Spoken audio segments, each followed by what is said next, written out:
Bismillahirrahmanirrahim. Assalamualaikum warahmatullahi wabarakatuh. Alhamdulillahirrabbilalamin. Assalatu wassalamu ala asrafil anbiya'i wal mursalin wa ala alihi wa sahbihi ajmain amma ba'du. Puji syukur marilah kita panjatkan kehadirat Allah Subhanahu wa taala yang telah memberikan kita berbagai nikmat, terutama nikmat iman, Islam dan ihsan. Tak lupa salawat serta salam kita hanturkan kepada junjungan alam Nabi besar Muhammad sallallahu alaihi wasallam yang telah membawa kita dari alam yang gelap gulita menuju alam yang terang benderang, yakni ad-dinul Islam.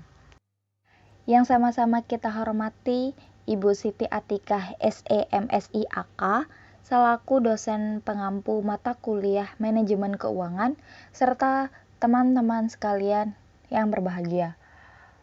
Pada kesempatan kali ini kami dari kelompok 5 akan melanjutkan pembahasan mengenai analisis laporan keuangan. Sebelumnya, izinkan saya memperkenalkan anggota kelompok 5. Yang pertama yaitu ada Sofadia Urahmani dengan NIM A1C020233. Yang kedua, Siti Rosalia Iswati dengan NIM A1C02240. Yang ketiga, Sofia dengan NIM A1C02241 dan saya sendiri Sri Hijratunisa dengan NIM A1C02244 dan yang terakhir Yunisa Afriani dengan NIM A1C02265. Pada pembahasan analisis laporan keuangan kali ini ada beberapa sub pembahasan yang akan dibahas oleh kelompok kami seperti yang sudah tertera di dalam layar. Yang pertama yaitu menggunakan rasio untuk menganalisis kesehatan perusahaan dan tindakan alternatif untuk memperbaiki kesehatan perusahaan. Yang kedua, menganalisis imbal hasil atas investasi, daya pendapatan, dan imbal hasil ekuitas dengan pendekatan DuPont. Yang ketiga, memahami batasan rasio keuangan. Dan yang terakhir yaitu menggunakan analisis tren, analisis ukuran sama, dan analisis indeks untuk mendapatkan pemahaman mengenai kinerja perusahaan. Baiklah, sebelum kita ke pembahasan yang pertama, alangkah lebih baiknya kita harus mengetahui apa sih perusahaan yang sehat itu. Perusahaan sehat adalah perusahaan yang tingkat produktivitas dan profitabilitasnya tinggi, di mana sinergi keuangan mencerminkan efektif, efisien, produktif, dan kinerja keuangan menunjukkan rentabel, liquid, dan solvable. Produktivitas adalah suatu hasil atau kinerja berdasarkan perbandingan dari output, di mana output ini yaitu pendapatan yang dicapai terhadap input atau biaya yang dipergunakan. Jika kita bisa rumuskan, produktivitas sama dengan output dibagi dengan input. Sedangkan profitabilitas adalah suatu hasil atau margin berdasarkan selisih dari output atau pendapatan yang dicapai terhadap input atau biaya yang dipergunakan. Nah, berarti jika kita bisa rumuskan itu profitabilitas sama dengan output dikurang input. Nah, seperti yang sudah tertera di dalam layar, itu gambar tingkat kesehatan perusahaan.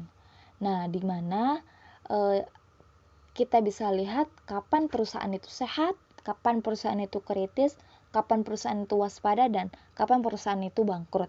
Nah, yang pertama yaitu jika produktivitasnya tinggi, itu menunjukkan perusahaan sehat. Dengan artian profitabilitasnya tinggi. Yang kedua, produktivitasnya rendah. Itu menunjukkan perusahaan dalam kondisi bangkrut. Yang dimana berarti profitabilitas perusahaan tersebut rendah. Yang ketiga yaitu produktivitas rendah. Itu menunjukkan perusahaan waspada. Dalam artian profitabilitasnya tinggi. Nah, yang terakhir yaitu produktivitasnya tinggi, itu menunjukkan perusahaan dalam kondisi kritis. Atau sama dengan profitabilitas dari perusahaan itu rendah.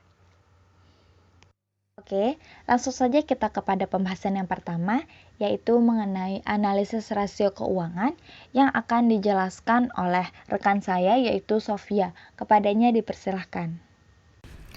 Baik, terima kasih kepada moderator yang telah memberikan waktu kepada saya untuk menjelaskan materi ini. Sebelumnya sudah dijelaskan mengenai apa itu perusahaan sehat. Nah, selanjutnya saya akan menjelaskan bagaimana cara mengetahui apakah perusahaan itu sehat atau tidak, yaitu dengan menggunakan analisis rasio keuangan yang dibagi menjadi 7. Yang pertama ada analisis rasio efektivitas, yaitu analisis kemampuan perusahaan untuk mencapai sasaran maksimalisasi output atau hasil dalam pelaksanaan kerja. Kemudian perumusan nilai rasio berdasarkan perbandingan ini ada nilai aktual dengan rumus output aktual dibagi dengan output rencana. Kemudian ada nilai standar, yaitu rumusnya output rencana dibagi dengan output rencana, dan nilai normatif yaitu 1 atau 100%. Output ini adalah hasil atau pendapatan. Yang kedua yaitu ada analisis rasio efisiensi, yaitu analisis kemampuan perusahaan untuk mencapai sasaran minimalisasi input atau biaya dalam menggunakan sumber daya. Perumusan nilai rasio berdasarkan perbandingan ini, yang pertama ada nilai aktual dengan rumus input aktual dibagi dengan input rencana. Yang kedua ada nilai standar dengan rumus input rencana dibagi dengan input rencana, dan nilai normatif sebesar 1 atau 100%. Yang ketiga yaitu ada analisis rasio produktivitas, yaitu analisis kemampuan perusahaan untuk mencapai sasaran optimalisasi nilai tambah atau added value dalam proses produksi. Perumusan nilai rasio ini yaitu untuk nilai aktual rumusnya output aktual dibagi dengan input aktual. Untuk nilai standar rumusnya output rencana dibagi dengan input rencana, dan nilai normatif yaitu target atau rencana. Yang keempat ada analisis nilai rasio produktivitas atau disingkat menjadi NRP. Jika NRP lebih besar dari 1, maka menunjukkan prestasi perusahaan produktif, di mana perusahaan mampu menghasilkan nilai tambah atau added value dan memperoleh keuntungan. Lebih dari itu, bila NRP tersebut pencapaiannya sama atau di atas standar, maka kegiatan perusahaan berhasil mencapai sasaran-sasaran yang telah ditentukan. Yang kedua, jika NRP kurang dari 1 menunjukkan prestasi perusahaan non-produktif, di mana perusahaan tidak mampu menghasilkan nilai tambah atau added value atau dapat dikatakan menderita kerugian. Dan yang terakhir yaitu NRP sama dengan 1 menunjukkan prestasi perusahaan dalam kondisi BEP atau break even point atau titik pulang pokok, di mana hasil kegiatan perusahaan tidak untung dan tidak rugi. Yang kelima ada analisis rasio rentabilitas, yaitu analisis kemampuan perusahaan untuk mencapai sasaran optimalisasi margin atau laba dalam operasi perusahaan. Perumusan nilai rasio berdasarkan perbandingan, yang pertama ada nilai aktual dengan rumus laba aktual dibagi dengan aset total aktual. Yang kedua ada nilai standar dengan rumus laba rencana dibagi dengan aset total rencana. Dan yang ketiga ada nilai normatif, yaitu target atau rencana. Yang keenam ada analisis rasio likuiditas, yaitu analisis kemampuan perusahaan untuk mencapai sasaran surplus kas dalam memenuhi kewajiban atau hutang jangka pendek. Perumusan nilai rasio berdasarkan perbandingan ini yaitu nilai aktual sama dengan aktiva lancar aktual dibagi dengan pasiva lancar aktual. Nilai standar rumusnya yaitu aktiva lancar rencana dibagi dengan pasiva lancar rencana, dan nilai normatif yaitu sebesar 2 atau 200%. Dan yang terakhir yaitu analisis rasio solvabilitas, yaitu analisis kemampuan perusahaan untuk mencapai sasaran surplus modal dalam memenuhi seluruh kewajiban atau hutang total jangka pendek dan jangka panjang. Perumusan nilai rasio berdasarkan perbandingan ini yaitu untuk nilai aktual rumusnya aset total aktual dibagi dengan hutang total aktual. Yang kedua ada nilai standar rumusnya aset total rencana dibagi dengan hutang total rencana, dan untuk nilai normatifnya yaitu sebesar 3 atau 300%. Selanjutnya ada tabel hubungan nilai rasio keuangan dan kesehatan perusahaan. Tabel ini menunjukkan apakah perusahaan itu sehat atau tidak sehat dengan cara menghitung terlebih dahulu berapa nilai aktual dan nilai standar dari masing-masing rasio. Contohnya itu untuk item efektivitas, sasarannya adalah output atau pendapatan. Jika nilai aktual lebih besar daripada nilai standar, maka pencapaian sasarannya yaitu efektif dan perusahaan dikatakan sehat. Namun, jika nilai aktual kurang dari nilai standar atau lebih kecil daripada nilai standar, maka pencapaian sasarannya itu tidak efektif dan perusahaan dikatakan tidak sehat. Dan begitu pun seterusnya. Nah, untuk rasio efektivitas, produktivitas, dan rentabilitas serta likuiditas dan solvabilitas ini sama. Jika aktual lebih besar dari standar, maka perusahaan sehat, dan jika aktual kurang dari standar, maka perusahaan tidak sehat. Berbeda dengan rasio efisiensi dengan sasaran input atau biaya. Jika nilai aktual lebih besar daripada standar, maka pencapaian sasarannya itu inefisien dan perusahaan dikatakan tidak sehat. Namun jika aktual lebih kecil daripada standar, maka pencapaian sasarannya itu efisien dan perusahaan dikatakan sehat. Kemudian ini ada contoh perhitungan nilai rasio keuangan pada suatu perusahaan yang bersumber dari neraca dan laporan laba rugi. Yang pertama ada neraca atau laporan posisi keuangan.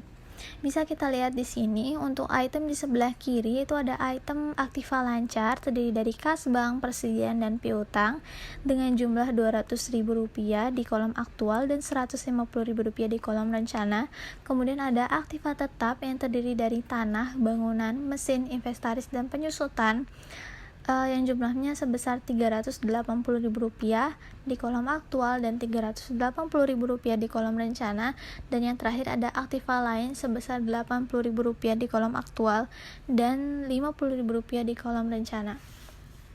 Kemudian kita jumlahkan keseluruhan aktiva ini, hasilnya yaitu Rp660.000 di kolom aktual dan Rp600.000 di kolom rencana. Untuk item di sebelah kanan yaitu ada item hutang lancar yang terdiri dari hutang dagang, hutang bank, dan hutang lain yang jika dijumlahkan itu jumlahnya sebesar Rp65.000 di kolom aktual dan Rp70.000 di kolom rencana. Yang kedua ada hutang jangka panjang yang terdiri dari hutang bank dan hutang investasi yang jika dijumlahkan itu sebesar Rp5.000 di kolom aktual dan Rp10.000 di kolom rencana. Dan yang terakhir yaitu ada modal plus cadangan yang terdiri dari modal, laba rugi, dan cadangan. Jumlahnya yaitu Rp590.000 di kolom aktual dan Rp520.000 di kolom rencana. Nah, jika dijumlahkan hutang lancar, hutang jangka panjang, dan modal plus cadangan ini, jumlahnya yaitu Rp660.000 di kolom aktual dan Rp600.000 di kolom rencana. Kemudian ada laporan laba rugi atau income statement. Untuk item pertama ada item output atau pendapatan terdiri dari penjualan tunai dan penjualan kredit dengan jumlahnya itu Rp550.000 di kolom aktual dan Rp500.000 di kolom rencana. Kemudian item kedua ada input atau biaya yang terdiri dari tenaga kerja, modal kerja, material, mesin dan energi, metode sistem dan informasi, dan pasar. Jumlahnya yaitu Rp420.000 di aktual dan Rp435.000 di kolom rencana. Item kedua itu ada laba atau keuntungan. Cara menghitungnya itu dengan mengurangi output dan input atau output dikurangi dengan input.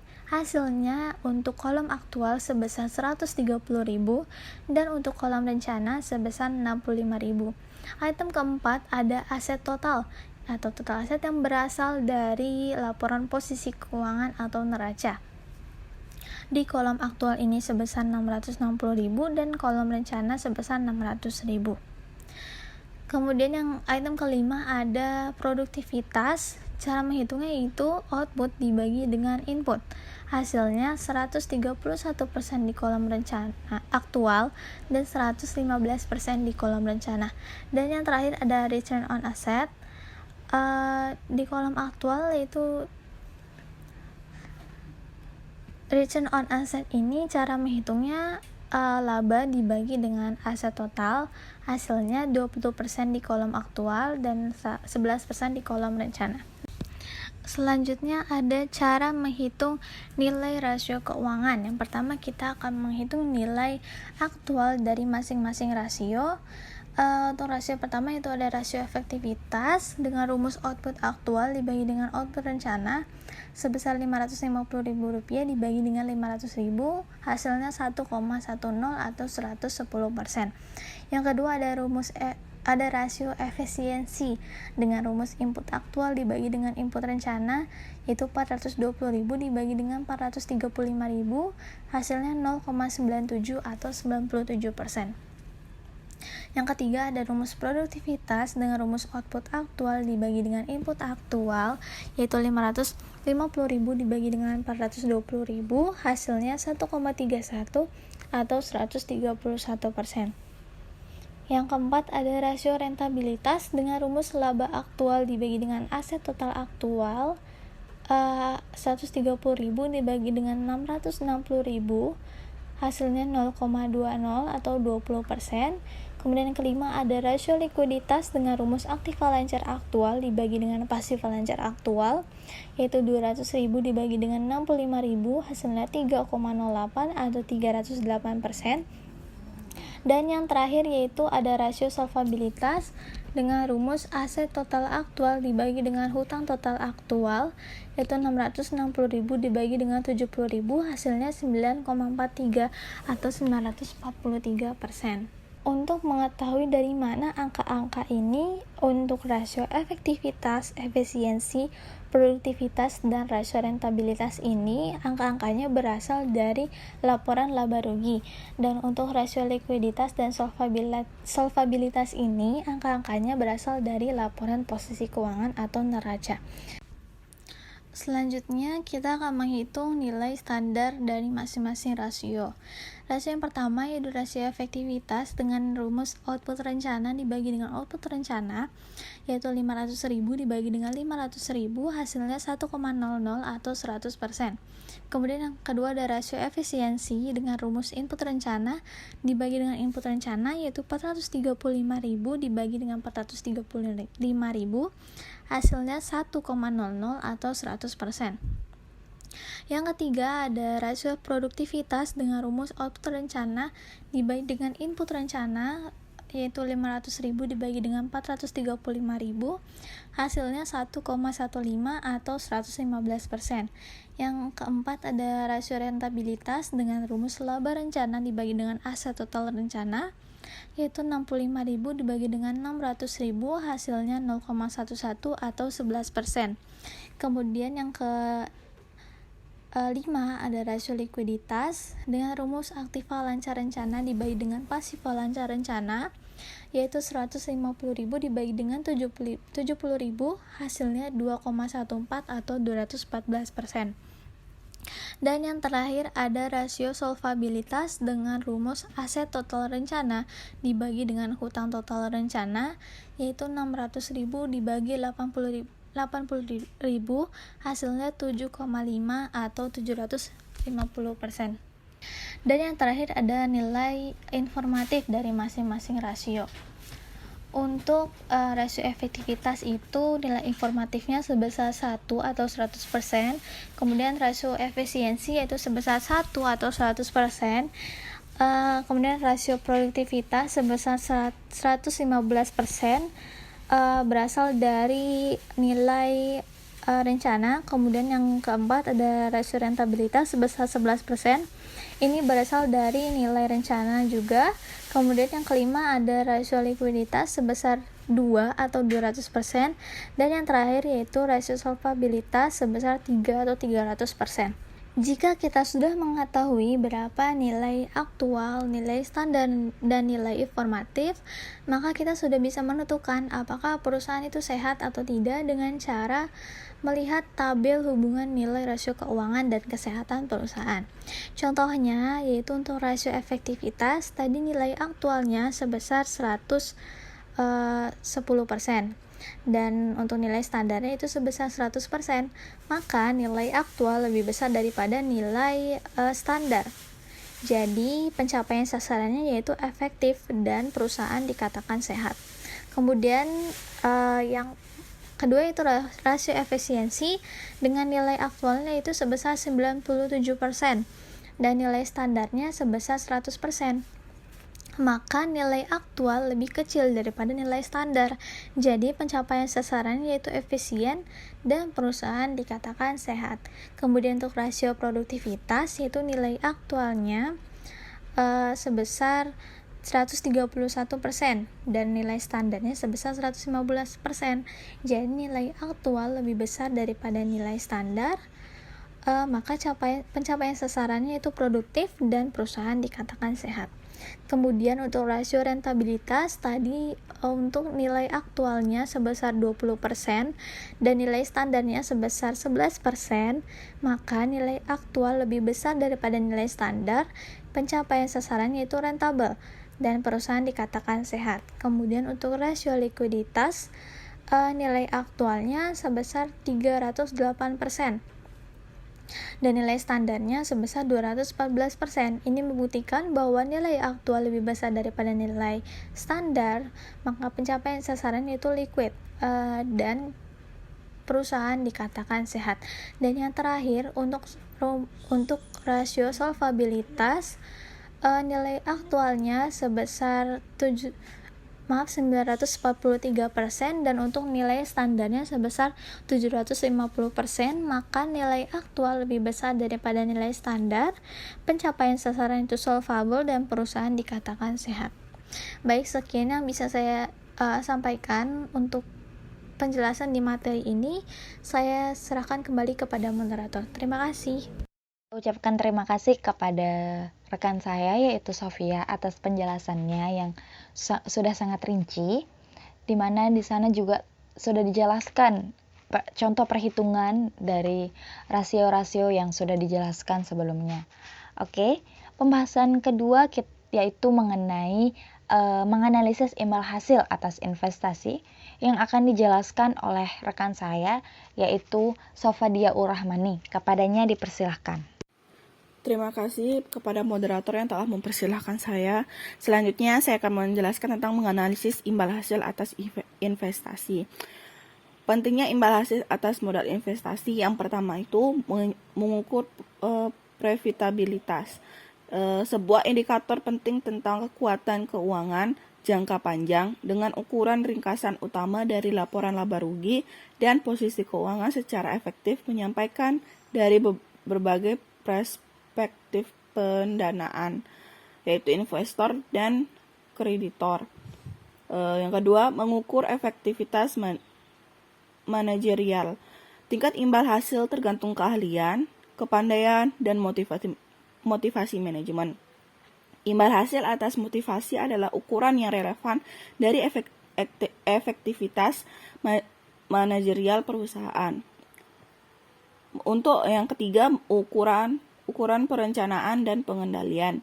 Berperan penting untuk perencanaan, penganggaran, koordinasi, evaluasi, dan pengendalian aktivitas bisnis. Selanjutnya, mendefinisikan modal investasi. Yang pertama, aset operasi neto. Analisis memisahkan laporan laba rugi dan posisi keuangan menjadi komponen operasi dan non-operasi, serta menghitung imbalan hasil atas aset operasi notabene sebagai ukuran ringkasan kinerja. Pendekatan yang digunakan yaitu RNOA atau Return Net Operating Assets. Selanjutnya, modal ekuitas saham biasa. Imbalan hasil atas ekuitas saham biasa atau ROC diartikan sebagai laba neto dikurangi dividen saham preferen dibagi dengan rata-rata ekuitas saham biasa. Menghitung modal investasi untuk suatu periode biasanya dihitung dengan rata-rata modal yang tersedia selama periode tersebut. Metode yang paling umum adalah menambahkan saldo awal dan akhir tahun dari modal investasi kemudian dibagi dua. Menganalisis imbalan hasil atas aset operasi neto. Disagresi perputaran aset. Ukuran standar perputaran aset untuk menentukan imbalan hasil atas aset adalah penjualan atau rata-rata aset operasi neto. Yang pertama, perputaran piutang usaha sama dengan penjualan dibagi rata-rata piutang usaha. Yang kedua, peraturan persediaan sama dengan beban pokok penjualan dibagi rata-rata persediaan. Yang ketiga, peraturan aset operasi jangka panjang sama dengan penjualan dibagi rata-rata aset operasi jangka panjang. Yang keempat, perputaran modal kerja operasi neto sama dengan penjualan neto dibagi rata-rata modal kerja operasi neto. Menganalisis imbalan hasil atas ekuitas saham biasa. Untuk memisahkan imbalan hasil atas ekuitas saham biasa itu mempunyai rumus yaitu ROC sama dengan RNOA plus LEV dikali spread. Analisis DuPont atau DuPont analysis adalah suatu pendekatan untuk menguraikan rasio pengembalian ekuitas atau return on equity atau ROE menjadi sejumlah rasio spesifik. Mengapa analisis DuPont itu penting? Yang pertama, untuk mengurangi ROE ke dalam rasio yang lebih spesifik berguna karena beberapa alasan. Pertama, memfasilitasi evaluasi yang berarti dari berbagai aspek keuangan yang mempengaruhi ROE perusahaan. Kedua, membantu dalam menentukan alasan mengapa ROE itu berubah dari waktu ke waktu. Ketika Anda membandingkan dengan pesaing, Anda akan memahami alasan mengapa perusahaan lebih unggul dalam memberikan pengembalian ke pemegang saham mereka dibandingkan dengan peers. Yang ketiga, analisis membantu manajemen untuk lebih fokus dalam mengelola operasi dan keuangan perusahaan. Mereka tahu apa yang seharusnya mereka lakukan untuk meningkatkan ROE dan memberikan pengembalian yang tinggi ke pemegang saham. Interpretasi analisis DuPont. Untuk menggunakan analisis DuPont ini, kita dapat menggunakan 3 alternatif, yaitu yang pertama, dekomposisi 2 tahap DuPont atau two-step DuPont decomposition. Yang ketiga, dekomposisi 3 tahap atau DuPont 3-step DuPont decomposition. Yang ketiga, dekomposisi 5 tahap. Selanjutnya, ROE adalah ukuran tingkat pengembalian kepada pemegang saham perusahaan untuk menghitung.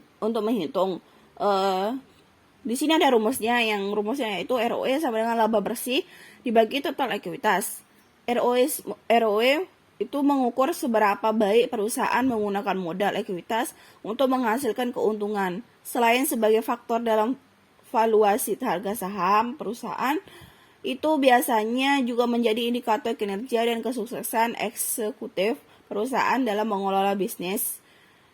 Biasanya ini komposisi mereka terkait kinerja ROE ini yaitu dengan alasan eksekutif akan berusaha untuk menghindari penurunan tajam ROE. Dekomposisi DuPont 2 tahap.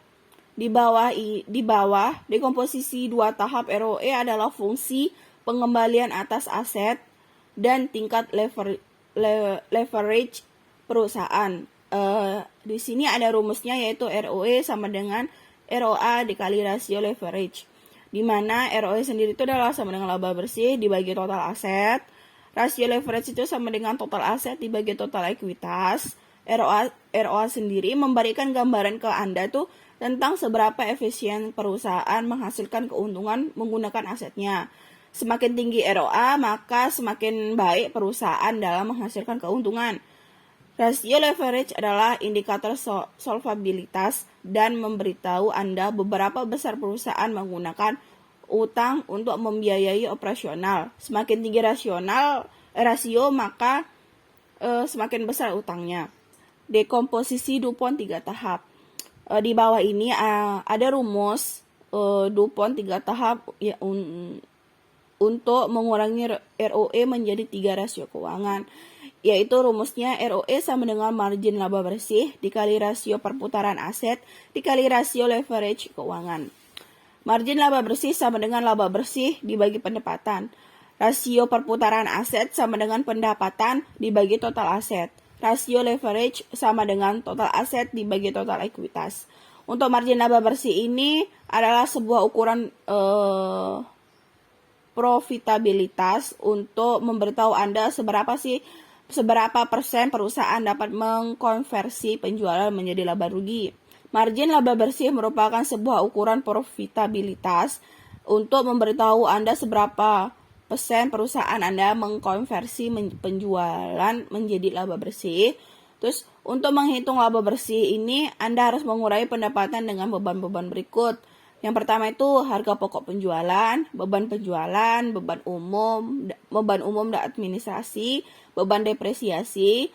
Yang selanjutnya beban pendapatan non operasional bersih seperti bunga, pajak, kerugian atau keuntungan, translasi nilai tukar. Rasio perputaran aset mengukur efisiensi perusahaan dalam mengelola asetnya.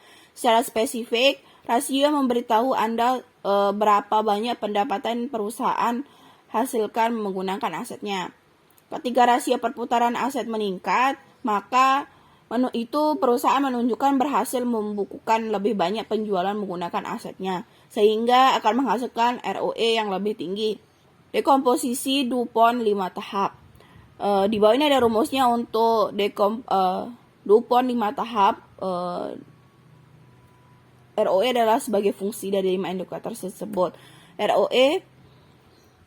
ROE sama dengan tax burden dikali interest burden kali EBIT margin dikali perputaran aset dikali rasio leverage keuangan, di mana tax burden itu sama dengan laba bersih dibagi EBIT, interest burden sama dengan EBIT dibagi EBIT,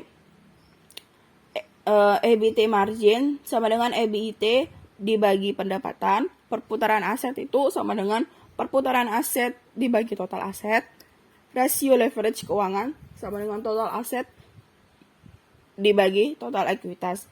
EBIT itu adalah singkatan dari laba sebelum pajak atau earning before tax. Kita juga sering menyebutnya dengan pre-tax income atau pre-tax profit. Kita dapat menemukan di laporan laba rugi tepat di atas akun beban pajak. Sementara itu, EBIT adalah singkatan dari laba sebelum bunga dan pajak atau earning before interest and tax. Itu biasanya tidak ada di laporan laba rugi dan kita harus menghitungnya secara manual. Ada dapat menggunakan dua pendekatan untuk menghitung EBIT. Yang pertama itu dapat memulai dari pendapatannya. Dalam hal ini rumus untuk EBIT ini adalah sama dengan EBIT sama dengan pendapatan dikurangi harga pokok penjualan dikurangi beban penjualan beban penjualan umum dan administrasi ditambah pendapatan beban non bunga lainnya. Beberapa orang mengecualikan pendapatan beban non bunga lainnya dalam menghitung EBIT. Jadi, dalam hal ini EBIT akan sama dengan laba operasional, yakni selisih antara pendapatan operasional dengan beban operasional. Beban operasional terdiri dari harga pokok penjualan dan beban penjualan umum dan administrasi. Yang kedua, untuk menghitung EBIT itu ada yang kedua caranya laba bersih dan laba bersih menambahkan kembali bunga dan pajak. Rumusnya seperti EBIT sama dengan laba bersih ditambah bunga ditambah pajak. Tax burden adalah mengukur efek pajak terhadap keuntungan perusahaan. Itu memberi tahu kita tentang sisa laba setelah perusahaan membayar pajak secara efektif sama dengan 1 minus rata-rata tarif pajak. Jadi itu sama dengan 1 jika pajak adalah 0.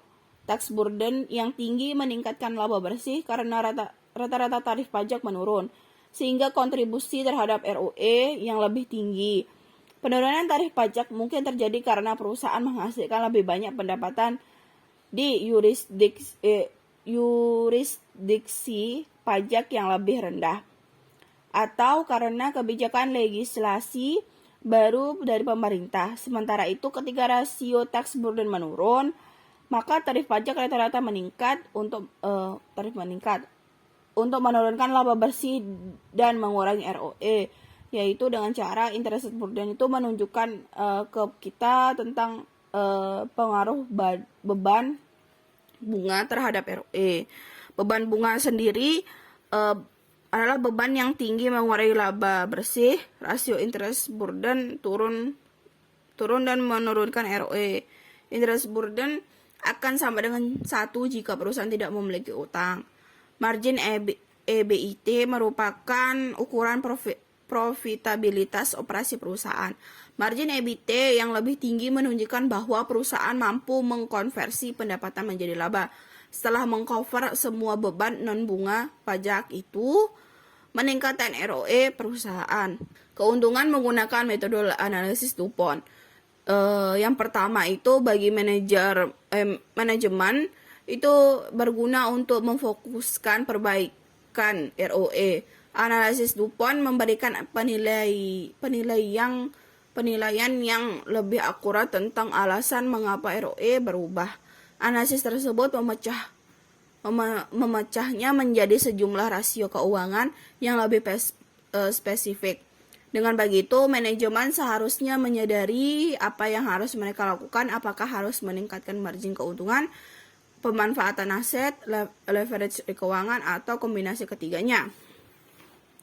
Yang kedua, dekomposisi membantu menjawab mengapa sih sebuah perusahaan memiliki pengembalian superior dibandingkan dengan pesaingnya. Kita menjadi tahu sumber keunggulan perusahaan melalui komponen-komponennya. Yang ketiga, analisis DuPont ini membantu untuk menilai apakah strategi manajemen untuk meningkatkan ROE sudah tepat atau tidak. Analisis biasanya mengapresiasi jika manajemen merancang strategi untuk meningkatkan efisiensi operasional atau pemanfaatan aset. Sebaliknya, jika manajemen hanya mencoba meningkatkan ROE melalui peningkatan leverage keuangan, itu biasanya kurang dihargai. Peningkatan leverage hanya akan menghasilkan beban bunga yang lebih tinggi dan meningkatkan risiko keuangan, terutama itu jika perusahaan telah memiliki utang yang lebih cukup tinggi. Kerugian menggunakan metode analisis. Yang pertama itu tidak ada standar ideal untuk masing-masing komponen. Mereka beragam untuk perusahaan, tergantung dari strategi bisnis manajemen. Selain itu, analisis DuPont ini tidak relevan jika kita menggunakannya untuk membandingkan perusahaan dengan industri yang berbeda. Dengan kata lain, analisis DuPont berguna ketika Anda membandingkan perusahaan dalam industri yang sama. Yang kedua, angka keuangan seringkali rentan terhadap manipulasi. Manajemen berkepentingan untuk mencatat ROE yang tinggi karena menentukan komposisi yang mereka peroleh. Mereka mungkin menyembunyikannya ketidaksesuaian dan melakukan praktek manajemen laba atau earning management. Salah satu caranya yaitu melalui earning smoothing, di mana manajemen memanipulasi pengakuan, pendapatan, dan beban antara periode pelaporan untuk mengurangi fluktuasi laba bersih. Dengan begitu, perusahaan dapat mengamankan komposisi dari waktu ke waktu. Sekian penjelasan saya, mohon maaf jika ada kesalahan kata. Selanjutnya, saya kembalikan ke moderator.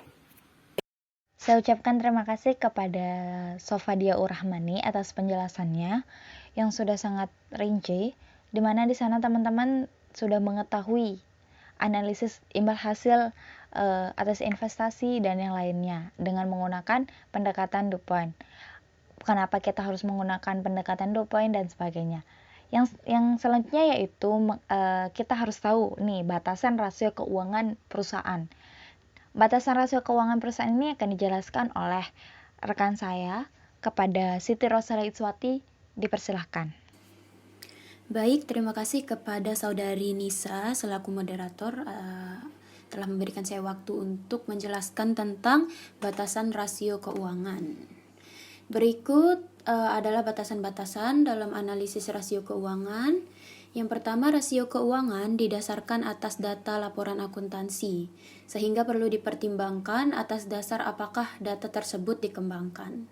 Selanjutnya, perbandingan dengan data-data atau standar industri tidak menjamin bahwa prestasi perusahaan telah memuaskan dan beroperasi dengan baik. Yang ketiga, apabila terdapat penyimpangan antara rasio yang telah dicapai oleh perusahaan dengan rasio rata-rata atau standar industri, maka perlu dipertanyakan lebih jauh faktor yang menyebabkan penyimpangan tersebut.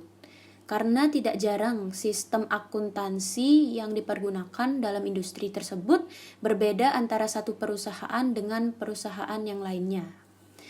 Aktiva yang dicatat atas dasar kos sementara penerima kas dan pengeluaran kas didasarkan atas dasar rupiah saat ini yang jelas memiliki daya beli yang berbeda. Dengan kata lain, tidak memperhatikan konsep nilai waktu uang. Selanjutnya, neraca perusahaan tidak dapat memberikan gambaran yang pasti tentang posisi keuangan karena aktiva dicatat tidak dengan rupiah saat ini. Rugi atau laba yang dihasilkan dari penjualan aktiva dilaporkan dalam periode penjualan, meskipun besar kecilnya laba atau rugi tergantung pada kos historis. Dengan demikian, income mengalami distorsi.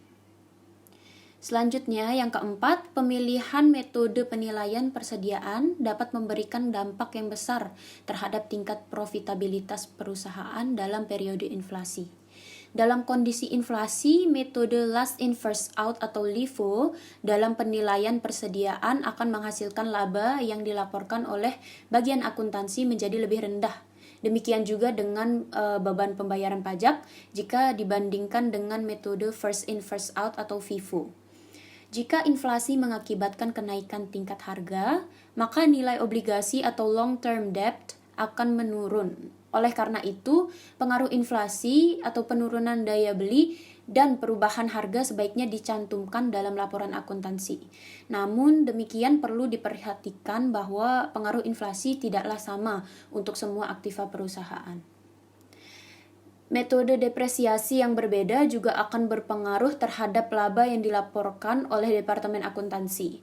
Perlu kehati-hatian dalam membandingkan rasio suatu perusahaan dengan perusahaan lain, khususnya menyangkut metode depresiasi. Suatu perusahaan yang kuat atau lemah di dalam industrinya belum tentu perusahaan tersebut akan kuat atau lemah dalam industri yang lain. Sekian penjelasan tentang batasan rasio keuangan dari saya. Semoga kita semua dapat memahaminya lebih dalam lagi. Terima kasih. Saya kembalikan kepada moderator untuk materi yang selanjutnya. Saya ucapkan terima kasih kepada Siti Rosalia Iswati atas penjelasannya. Baiklah teman-teman, sekarang kita akan membahas bagaimana cara kita untuk mendapatkan pemahaman mengenai kinerja sebuah perusahaan. Dan di sini kami menggunakan analisis tren, analisis ukuran sama, dan analisis indeks yang akan dijelaskan oleh rekan saya yaitu Yunisa Afriani. Kepadanya dipersilahkan. Baik, terima kasih kepada moderator telah memberikan saya kesempatan untuk melanjutkan penjelasan materi berikutnya. Baik, selanjutnya analisis tren. Definisi analisis tren. Yang pertama menurut S. Munawir, tren atau tendensi posisi dan kemajuan keuangan perusahaan yang dinyatakan dalam persentase atau trend percentage analysis adalah suatu metode atau teknik analisis untuk mengetahui tendensi daripada keadaan keuangannya. Apakah menunjukkan tendensi tetap, naik atau bahkan turun. Teknik analisis ini biasanya digunakan untuk menganalisis laporan keuangan yang meliputi minimal 3 periode atau lebih. Analisis ini dimaksudkan untuk mengetahui perkembangan perusahaan melalui rentang perjalanan waktu yang sudah lalu dan memprediksi situasi masa itu ke masa yang akan datang. Yang kedua, menurut Dwi Prastowo dan Rifka Julianti, yang mendefinisikan suatu analisis yang dilakukan dengan menggunakan data-data masa lalu perusahaan untuk tujuan komparasi dengan menilai kecenderungan tren angka-angka rasio tertentu. Dapat diperoleh gambaran apakah rasio-rasio tersebut cenderung naik, turun, atau relatif konstan. Adapun tujuan analisis tren, yaitu dimaksudkan untuk mengetahui perkembangan perusahaan melalui rentang perjalanan waktu yang sudah lalu dan memproyeksikan situasi masa itu ke masa berikutnya. Dan juga untuk menilai situasi tren perusahaan yang telah lalu serta dapat memprediksi tren perusahaan di masa yang akan datang berdasarkan garis tren yang terjadi. Langkah-langkah untuk melakukan analisis tren. Yang pertama, menentukan tahun dasar. Tahun dasar ini ditentukan dengan melihat dari tahun pendirian, tahun perubahan atau reorganisasi, dari tahun bersejarah lainnya. Pos-pos laporan keuangan tahun dasar dicatat sebagai indeks 100. Yang kedua, menghitung angka indeks tahun-tahun lainnya dengan menggunakan angka pos laporan keuangan tahun dasar sebagai penyebut. Yang ketiga, memprediksi kecenderungan yang mungkin bakal terjadi berdasarkan arah kecenderungan historis pos laporan keuangan yang dianalisis. Dan yang keempat, mengambil keputusan mengenai hal-hal yang harus dilakukan untuk mengantisipasi kecenderungan itu. Rumus dari analisis tren sendiri adalah angka indeks sama dengan tahun pembanding per tahun dasar kali 100%. Selanjutnya, analisis common size. Pengertian analisis common size. Analisis common size disusun dengan jalan menghitung tiap-tiap rekening dalam laporan lugiraba dan neraca menjadi proporsi dari total penjualan untuk laporan laba rugi atau dari total aktiva untuk neraca. Menurut Darwanto, persentase per komponen adalah persentase dari masing-masing unsur aktiva terhadap total aktivanya, masing-masing unsur pasiva terhadap total pasivanya, dan masing-masing unsur laba rugi terhadap jumlah penjualan itunya. Laporan yang demikian disebut common size statement. Menurut Yusuf, common size analysis adalah menganalisis laporan keuangan untuk satu periode tertentu dengan cara membanding-bandingkan pos yang satu dengan pos lainnya. Perbandingan tersebut dilakukan dengan menggunakan persentase di mana salah satu pos ditetapkan patokan 100%. Rumus dari analisis common size sendiri ada yang pertama untuk neraca. Neraca sama dengan item-item dalam neraca per total aktiva kali 100%. Sedangkan laporan laba rugi sama dengan item-item dalam laporan laba rugi per total aktiva kali 100%. Laporan dengan persentase per komponen menunjukkan persentase dari total aktiva yang telah diinvestasikan dalam masing-masing jenis aktiva. Dengan mempelajari laporan dengan persentase ini dan perbandingan dengan rata-rata per industri sebagai keseluruhan dari perusahaan yang sejenis, akan dapat diketahui apakah persentase kita dalam suatu aktiva melebihi batas-batas umum yang berlaku atau over investment, atau justru masih terlalu kecil atau under investment. Dengan demikian, untuk periode berikutnya kita dapat mengambil kebijakan yang perlu agar investasi kita dalam suatu aktiva tidak terlalu kecil ataupun terlalu besar. Persentase per komponen yang terdapat pada neraca akan merupakan persentase per komponen terhadap total aktiva, sedangkan perbandingan secara horizontal dari tahun ke tahunnya akan menunjukkan tren daripada hubungan atau trend of relationship, dan tidak menunjukkan ada tidaknya perubahan secara absolut. Demikian penjelasan dari saya kembalikan kepada moderator. Saya ucapkan terima kasih kepada Yunisa Afriani atas penjelasannya. Baiklah teman-teman, mungkin hanya itu yang dapat kelompok kami sampaikan. Jika ada pertanyaan, bisa nanti kita diskusikan ketika Zoom. Teman-teman bisa menulis pertanyaan di kolom chat dan nanti kita akan diskusikan bersama. Sekian dari kelompok kami, kurang lebihnya kami mohon maaf. Wabillahi taufiq wal hidayah. Wassalamualaikum warahmatullahi wabarakatuh.